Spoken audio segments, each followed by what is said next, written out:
because our test scores are, we're number 7 for 4th grade reading, we're number 13 and whatever. Think about this there are many, many problems with these rankings. Number 1, they're only as good as the standardized tests and how they're designed that lead to the rankings. So you would never cite a number like that until you were sure that those tests measure what's important. Number 2, the idea of talking about the quality of American schools makes about as much sense as talking about the quality of American air. I mean, it's the differences from place to place that drive the outcome. If you look at the rich suburbs in this country, on an international scale, they do very well, thanks very much. But it just so happens that we have a hell of a lot more poor children in this country than they have in almost any other industrialized country in the world. And as a result of that, our overall test scores don't look good. That doesn't mean we need merit pay and more rigor. It means we need to solve the poverty problem, which teachers can't do. If you look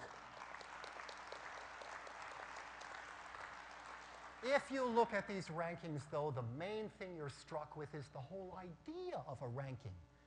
Even if American schools didn't do as well as whatever the enemy du jour is, I don't know, Singapore or whatever, there always has to be an enemy out there, you know, for various reasons in this country. And even if the tests were good measures, what are you saying implicitly when you say that we're unhappy with our current ranking and we need to be number 1?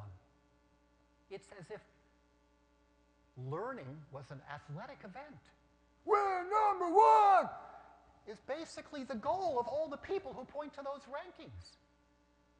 This says, and I don't see any other conclusion that can be inferred if that's your goal, global competitiveness even for children, is that we want children who live in other countries not to learn well.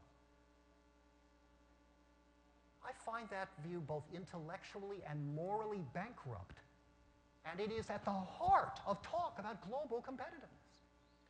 We are challenging that addiction to winning, to making sure that other people have to fail in order that we can succeed, that is present in every valedictorian honor bestowed, in every awards assembly, which is a way of making sure that some kids are set up in front of their peers as better than the peers watching. The more focused you are on winning, the less focused you are on excellence, let alone on community. But real project-based learning turns this inside out because it's about us answering our questions together. I hope most of the projects you're doing are done with groups of kids, not with individuals. Otherwise, we're not challenging that bit, we're perpetuating that bit of American ideology, which leads me to the third bit of ideology, and that is the idea of control. That some people get to decide what other people do.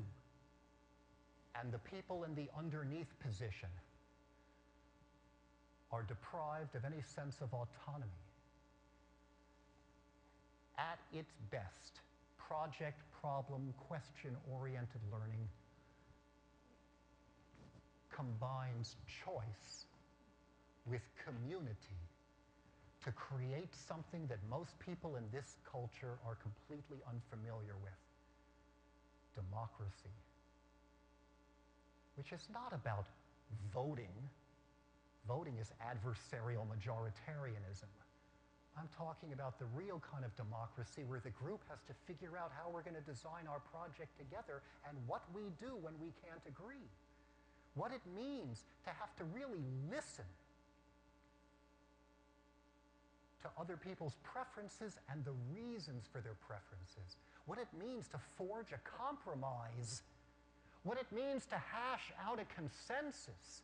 What it means to do what psychologists call perspective taking, which is where you imagine how the world looks from someone else's point of view.